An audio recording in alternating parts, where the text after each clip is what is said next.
అదేవిధంగా metro phase 1 కూడా గతంలోనే భారత ప్రభుత్వం 1250 కోట్లు మెట్రో ఫేజ్ 1కి ఇవ్వడం జరిగింది. చివరకు మెట్రో ఫేజ్ 1 పూర్తయిన తర్వాత నరేంద్ర మోడీ గారు స్వయంగా హైదరాబాద్కు వచ్చి మెట్రో ఫేజ్ 1 ప్రారంభించిన విషయాన్ని కూడా ఈ సందర్భంగా మనం చేస్తున్నాం.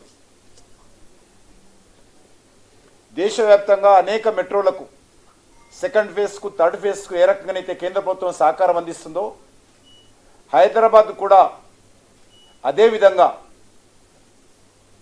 మరి టెక్నికల్గా కానీ ఫైనాన్షియల్గా కానీ మరి చర్చించి రాష్ట్ర ప్రభుత్వాన్ని సహకరిస్తారు తప్ప ఇది తెలంగాణ కాబట్టి కిషన్ రెడ్డి గారు వద్దన్నారు కాబట్టి ప్రాజెక్టులు ఎక్కడ ఆగవు.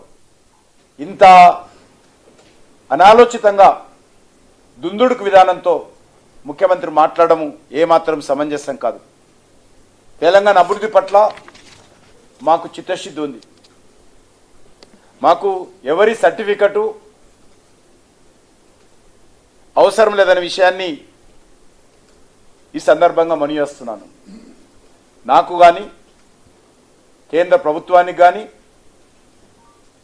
మోడీ గారికి కానీ రేవంత్ రెడ్డి సర్టిఫికెటో కాంగ్రెస్ సర్టిఫికెటో మాకు అవసరం లేదు. మేము రేవంత్ రెడ్డికి జవాబుదారీ కాదు, నేను తెలంగాణ ప్రజలకు జవాబుదారీ, తెలంగాణ అభివృద్ధికి జవాబుదారీ. ఆ రకంగా మోడీ గారు నాయకత్వంలో తెలంగాణ అభివృద్ధి కోసం గత 12 సంవత్సరాలుగా పనిచేశాము, ఇప్పుడు కూడా పనిచేస్తాము. తెలంగాణలో ఏదైతే హామీలు ఇచ్చామో హామీలన్నిటిని కూడా తూచా తప్పకుండా మేము అమలు చేస్తూ ఉన్నాము. అది జాతీయ రహదారుల అభివృద్ధి కావచ్చు, రైల్వేల అభివృద్ధి కావచ్చు, లేక ఇతర అనేక రకాల అభివృద్ధి కార్యక్రమాలు కూడా ఎప్పటికప్పుడు కేంద్ర ప్రభుత్వము ముందుకు తీసుకెళ్తా ఉందనే విషయాన్ని ఈ సందర్భంగా మనం చేస్తున్నాను. అంతేకాకుండా ఈరోజు ముఖ్యమంత్రి గారు నేనేదో మంత్రులను కలిసి నిధులు రాకుండా వాళ్ళకు ఒప్పించాననే విషయం చెప్పడం జరిగింది. ఆయన కొన్ని డేట్లు కూడా చెప్పాడు. నేను చాలా స్పష్టంగా కలెక్టర్ గారిని అనేక సార్లు కలిశాను, కలిసిన ప్రతిసారి సోషల్ మీడియాలో పెట్టాను. సోషల్ మీడియాలో 2 డేట్లు తీసుకున్న నా సోషల్ మీడియా డేట్లు నాకే చెప్తున్నాయి. ఈరోజు ఒకటే మనం చేస్తూ ఉన్నాను, కేంద్ర ప్రభుత్వము మరి అనేక రకాలుగా తెలంగాణ అభివృద్ధి కోసం పనిచేస్తూ ఉన్నాము. తెలంగాణ బిడ్డగా ప్రత్యేక రాష్ట్ర సాధన కోసం నిరంతరం పోరాటం చేసినటువంటి వ్యక్తిగా చివరకు ఢిల్లీకి వచ్చి 2 సార్లు ధర్నాలు నిర్వహించి ఏపీ భవన్లో లోక్సభకు రాజ్యసభకు మధ్యలో బిల్లు పాస్ కావాలని అమరణ నిరాహార దీక్ష చేసి బిల్లు పాస్ అయిన తర్వాతనే ఏపీ భవన్లో ఆ రోజు అమరణ నిరాహార దీక్ష విరమించిన విషయాన్ని ఈ సందర్భంగా మనం చేస్తా ఉన్నాం. తెలంగాణ అభివృద్ధి పట్లనో హైదరాబాద్ అభివృద్ధి పట్లనో మాకెవరు పాఠాలు చెప్పాల్సిన అవసరం లేదు, ఎవరి సర్టిఫికెట్ మాకు అవసరం లేదు. అది కాకతీయ మెగా టెక్స్టైల్ పార్క్ కావచ్చు, లేక సుమారు 1,75,000 కోట్ల రూపాయలతోటి తెలంగాణలో జాతీయ రహదారుల అభివృద్ధి కావచ్చు, లేక 42 రైల్వే స్టేషన్లు ఏకకాలంలో ఈరోజు తెలంగాణలో మోడీ గారి ప్రభుత్వం అమలు చేస్తాం. హైదరాబాద్లో కూడా సికింద్రాబాద్ కానీ నాంపల్లి కానీ చెర్లపల్లి కానీ ఇనిషియేటివ్ తీసుకొని ల్యాండ్ ఎక్విజిషన్ విషయంలో ఆ రోజు కేసీఆర్కు ఈరోజు రేవంత్ రెడ్డికి ఉత్తరాలు రాసి మరి సహకరించాలని కోరిన విషయాన్ని సందర్భంగా మనం చేస్తున్నాం. ఒక సికింద్రాబాద్ రైల్వే స్టేషనే 720 కోట్ల రూపాయలతోటి ఆ రైల్వే స్టేషన్ మేము అభివృద్ధి చేస్తున్న విషయాన్ని సందర్భంగా మనం చేస్తున్నాం.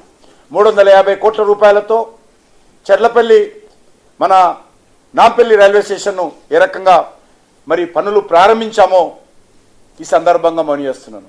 ఇవన్నీ కూడా రేవంత్ రెడ్డి కోరితే చేయలే, కేంద్ర ప్రభుత్వము బాధ్యతగా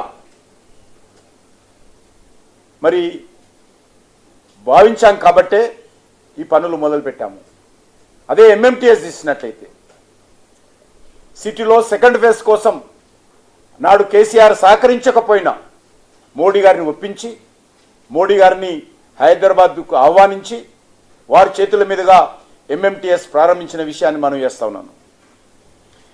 అదేవిధంగా జైరాబాద్లో ఇటీవల ఇండస్ట్రియల్ పార్క్, అంతేకాకుండా ఎన్టీపీసీ పవర్ ప్రాజెక్టులు ఈరోజు మరి ఏ రకంగా ముందుకు తీసుకెళ్తున్నాం మనకు తెలుసు.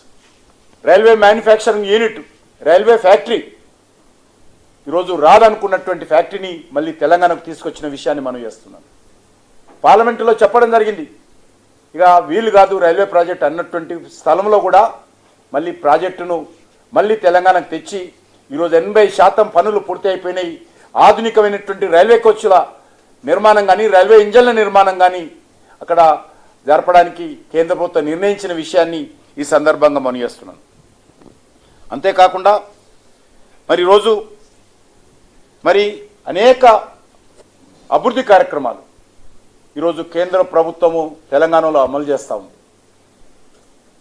అంతేకాని మోడీ గారి ప్రభుత్వము, అది డిఎంకే ప్రభుత్వమైనా, అది కాంగ్రెస్ పార్టీ ప్రభుత్వమైనా, అది బీజేపీ ప్రభుత్వమైనా ఏ రకమైనటువంటి వివక్షత లేకుండా అన్ని రాష్ట్రాలకు సహకారం అందిస్తున్నాం. వారు చెప్తా ఉన్నారు మోడీ గారు ఇస్తామనుకున్నా కూడా కిషన్ రెడ్డి అడ్డుకుంటున్నది. అది ఎంత దిగజారుడు రాజకీయాల్లో దీన్ని బట్టి అర్థం చేసుకోవచ్చు.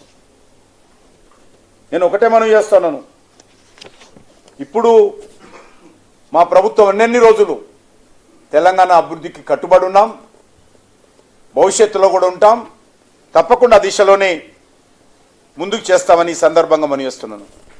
ఇటీవల 11,000 శాసకీయ రుణాలు 50 సంవత్సరాలు వడ్డీ లేకుండా కేంద్ర ప్రభుత్వం రుణం ఇచ్చింది. అదేవిధంగా మరి మూసి పునర్జీవనం కోసం కూడా తెలంగాణ ప్రభుత్వము 4,100 కోట్లు రుణం అడిగితే దానికి ఏషియన్ డెవలప్మెంట్ బ్యాంకు ముందుకొస్తే దానికి ఎన్ఓసి కేంద్ర ప్రభుత్వం ఇచ్చిన విషయాన్ని మనం చేస్తా ఉన్నాను. అంతేకాకుండా కేంద్ర కోఆపరేటివ్ శాఖ పరిధిలో ఉన్నటువంటి national cooperative development corporation NCDC, దాని ద్వారా ఇప్పటి వరకు గత 10 సంవత్సరాలుగా 1,00,000 కోట్లు తెలంగాణ రాష్ట్రానికి మంజూరు చేయడం జరిగింది. ఈ సంవత్సరమే ఏదైతే పెద్ద పెద్ద ప్రకటనలు చేసుకొని మేము కొన్నామంటున్నారు కదా రేవంత్ రెడ్డి గారు, ఆ యొక్క ధాన్యం కొనుగోలుకు 37,000 కోట్ల రూపాయలు ఈ సంవత్సరం కేంద్ర ప్రభుత్వం ఎన్సిడిసి ద్వారా మంజూరు చేసింది. అందులో ఇప్పటికే 34,000 కోట్ల రూపాయలు తెలంగాణ రాష్ట్రానికి ఎన్సిడిసి అందించిన విషయాన్ని మనం చేస్తా ఉన్నాం. ధాన్యం కొనుగోలుకు కేంద్ర ప్రభుత్వం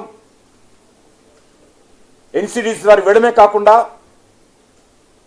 ఎఫ్సిఐ తీసుకున్నటువంటి బియ్యానికి ఎఫ్సిఐ అంగీకరించినటువంటి ధాన్యం కొనుగోలుకు ఎన్సిడిసి ఇంట్రెస్ట్ కూడా కేంద్ర ప్రభుత్వమే చెల్లిస్తుంది.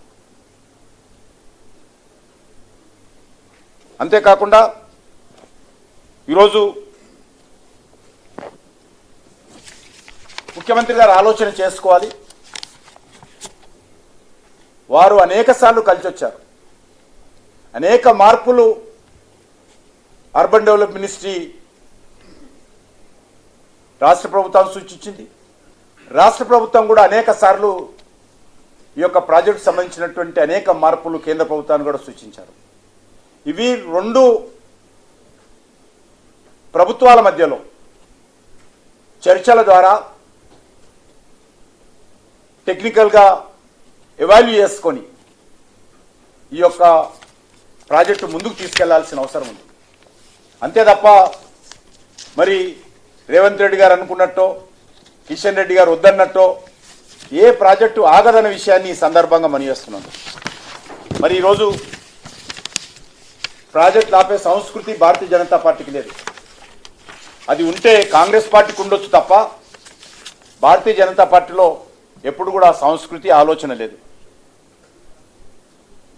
ఏదైనా చెప్పాలనుకుంటే, ప్రాజెక్టు విషయంలో మార్పులు చేయాలనుకుంటే ధైర్యంగా చెప్పున్నటువంటి దమ్మున్నటువంటి మేము ఈ రకంగా డొంకదారిన ప్రాజెక్ట్ అడ్డుకోవాల్సినటువంటి కర్మ మాకు లేదు. అది రేవంత్ రెడ్డి కోసమో మరెవరి కోసమో ప్రాజెక్ట్ అడ్డుకోమో, తెలంగాణ అభివృద్ధి కోసం ప్రాజెక్టులకు సహకరిస్తామన్న విషయాన్ని మరొకసారి మనం చేస్తా ఉన్నాను. ఈరోజు నేను ఈ విషయంలో ఇదే సంవత్సరం 15th నాడు ముఖ్యమంత్రి గారికి ఉత్తరం రాశాను. అనేక సార్లు కేంద్ర మంత్రిని కలిశాను. మెట్రో సెకండ్ ఫేజ్ వేగవంతం చేయడం కోసము రాష్ట్ర ప్రభుత్వం ఇంకా చురుకుగా పనిచేయాలని చెప్పి నేను స్వయంగా ముఖ్యమంత్రి గారికి ఉత్తరం రాసిన విషయాన్ని ఈ సందర్భంగా మనం చేస్తున్నాను. అంతేకాకుండా మరి ఈరోజు ఐఆర్ఎఫ్సి గురించి కూడా వీరు మాట్లాడారు. ఐఆర్ఎఫ్సికి సంబంధించి ఏ రోజు కూడా నేను ఇంతవరకు మాట్లాడలేదు. అది రాష్ట్ర ప్రభుత్వము మరి 13,000 కోట్ల రూపాయలు తీసుకోవడం కోసము ఒప్పందం కుదుర్చుకుంది. దానికి అన్ని రకాలుగా కేంద్ర ప్రభుత్వము మరి సహకారం అందించడం జరిగింది. అంతేకాని ఐఆర్ఎఫ్సితో చేసుకున్నటువంటి ఒప్పందం ప్రకారం ఈరోజు నేను ఖట్టర్ గారితో ఉదయం రావగానే మాట్లాడాను ఫోన్లో. ఈరోజు ముఖ్యమంత్రి గారు ఈ రకంగా తప్పుడు ఆరోపణలు చేస్తున్నారు. సమస్య ఎక్కడ ఉంది అంటే వారు చెప్పినటువంటి అంశం ఏంటంటే మెట్రో 1కు కానీ మెట్రో 2కు కానీ, మెట్రో 1 ఎల్ఎన్ నుంచి తీసుకోవడం కోసము 13,527 కోట్లు మరి IRFC Indian railway finance corporation దీని ద్వారా వాళ్ళు లోన్ తీసుకుంటున్నారు. దానికి సంబంధించినటువంటి ఒక ఒప్పందము రాష్ట్ర ప్రభుత్వం ఐఆర్ఎఫ్సి మధ్యలో జరిగింది. ఏంటంటే ఫస్ట్ ఫేజ్ కానీ సెకండ్ ఫేజ్ కానీ